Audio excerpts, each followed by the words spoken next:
Bom dia, meus irmãos, meus amigos aqui do nosso grupo, Grãozinhos no Caminho, no WhatsApp, no nosso canal do YouTube. Sejam todos bem-vindos mais uma vez ao nosso pequeno estudo, a nossa leitura diária do Evangelho segundo o Espiritismo, do Livro dos Espíritos, nossos Grãozinhos no Caminho dessa quarta-feira. Hoje o Evangelho traz para a gente aqui o capítulo 14, Honrai a vosso pai e a vossa mãe. Quem é minha mãe e quem são meus irmãos? E tendo chegado à casa, nela se reuniu uma tão grande multidão de povo que não podiam mesmo tomar seu alimento. Seus parentes, tendo sabido disso, vieram para se apoderarem dele, porque diziam que ele havia perdido o espírito. Entretanto, sua mãe e seus irmãos, tendo vindo e ficando do lado de fora, mandaram chamá-lo. Ora, o povo estava sentado ao seu redor e lhe disse: Vossa mãe e vossos irmãos estão lá fora vos chamando. Mas ele lhes respondeu: Quem é minha mãe e quem são meus irmãos? E olhando aqueles que estavam sentados ao seu redor, eis, disse, minha mãe e meus irmãos, porque todo aquele que faz a vontade de Deus, este é meu irmão, minha irmã e minha mãe. São Mateus e São Mateus e São Marcos. Certas palavras parecem estranhas na boca de Jesus e contrastam com a sua bondade e sua inalterável benevolência para com todos. Os incrédulos não deixaram de fazer disso uma arma, dizendo que ele próprio se contradizia. Um fato irrecusável é que a sua doutrina tem por base essencial, por pedra angular, a lei de amor e de caridade. Não podia, pois, destruir de um lado o que estabelecia de outro, de onde é preciso tirar essa consequência rigorosa de que, se certas máximas estão em contradição com o princípio, é que as palavras que se lhe atribuem foram mal expressadas, mal compreendidas ou não são dele.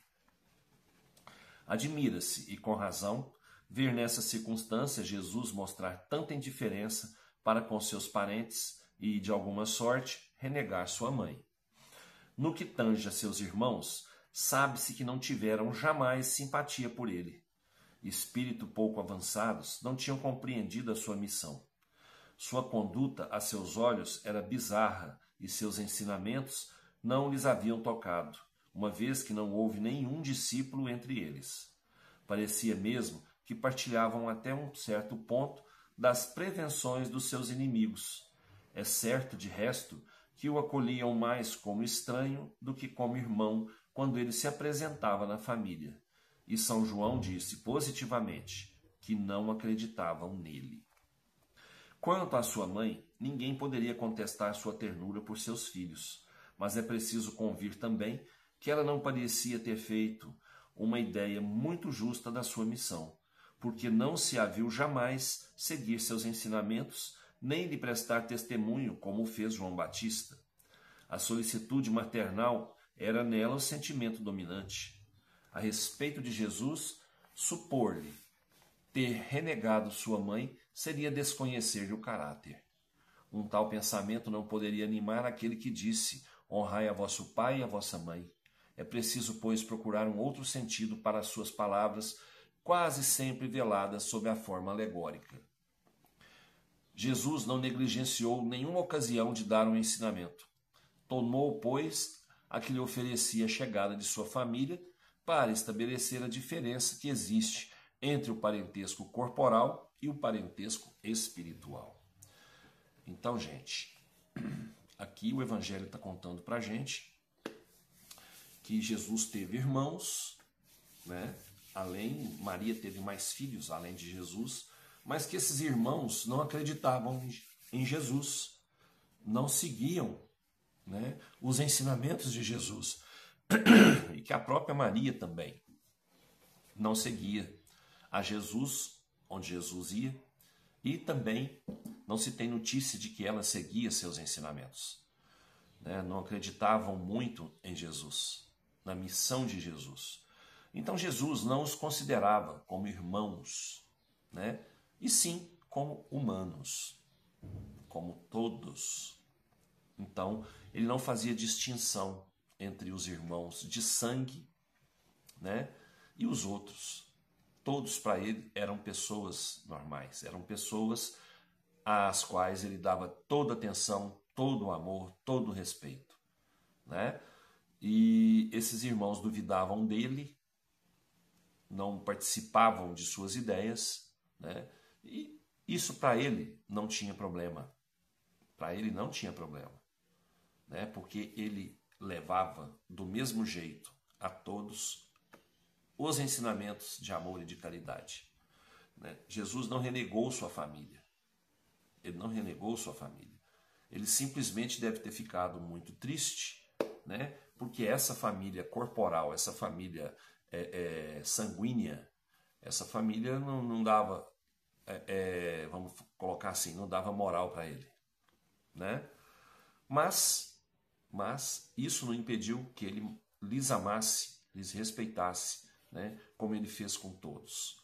Mas os verdadeiros irmãos são aqueles que seguem os seus preceitos, né? Que divulgam a sua doutrina, que praticam a lei de amor e de caridade entre si.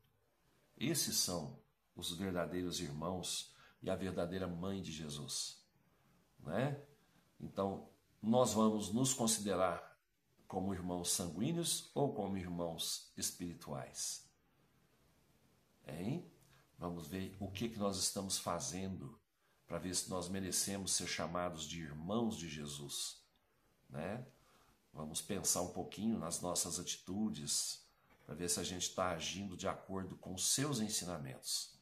Porque ouvir, né? Ouvir, ler, nós estamos aqui todo dia.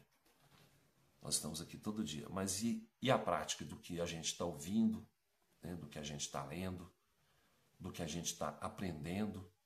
Nós estamos praticando isso? Será que nós podemos nos considerar verdadeiramente irmãos de Jesus? Irmãos espirituais de Jesus? Vamos pensar um pouquinho? Toda oportunidade que a gente tiver de praticar aquilo que a gente ouve, aquilo que a gente aprende sobre Jesus, vamos fazer, vamos aproveitar, tá?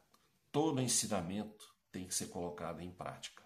Não adianta eu só aprender e não fazer nada, né? Seria uma cultura inútil, porque eu estou aprendendo, estou entendendo o porquê das coisas, mas não estou fazendo, não estou praticando. Então eu tenho que praticar aquilo que eu aprendo, porque senão não adianta eu aprender nada se eu não colocar em prática, tá certo? Vamos lá. Livro dos Espíritos traz para a gente hoje a questão 1001. Não há nenhum mérito em assegurar, depois da morte, um emprego útil dos bens que possuímos? Nem o mérito não é o termo, isso vale sempre mais que nada. Mas o mal é que aquele que não dá senão depois da morte, frequentemente é mais egoísta que generoso. Quer ter a honra do bem sem ter-lhe o trabalho.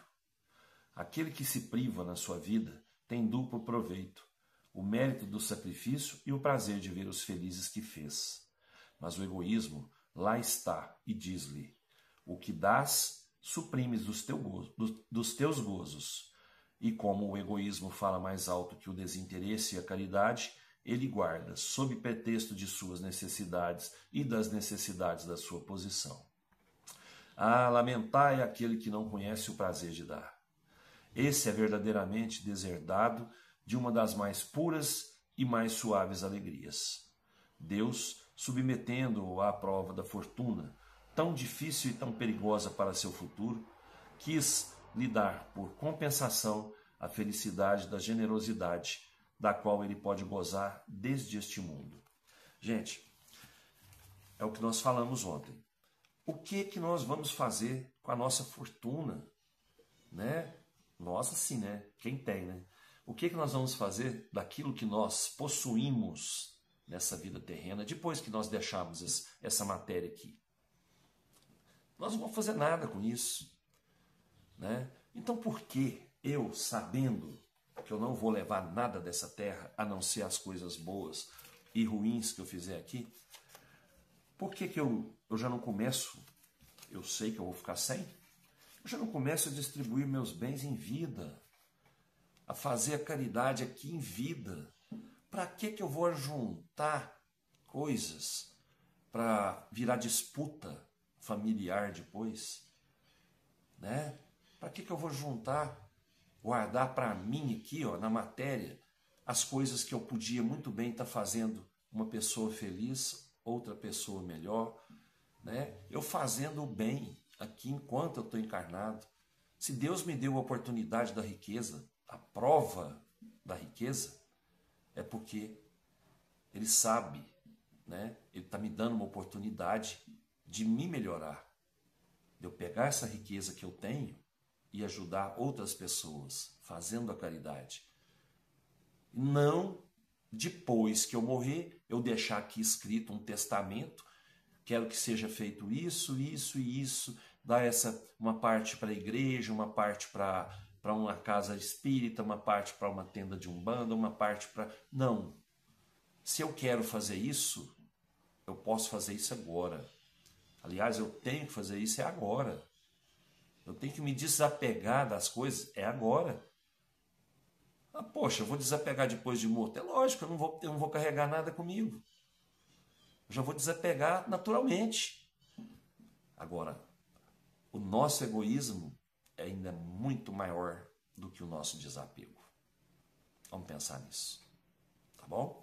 Que Jesus nos abençoe, nos dê uma ótima quarta-feira com muita paz, muita luz, muita sabedoria, muita saúde. Fiquem todos com Deus. Até amanhã, se Ele quiser, e eu tenho certeza que Ele quer. Beijo no coração, pessoal.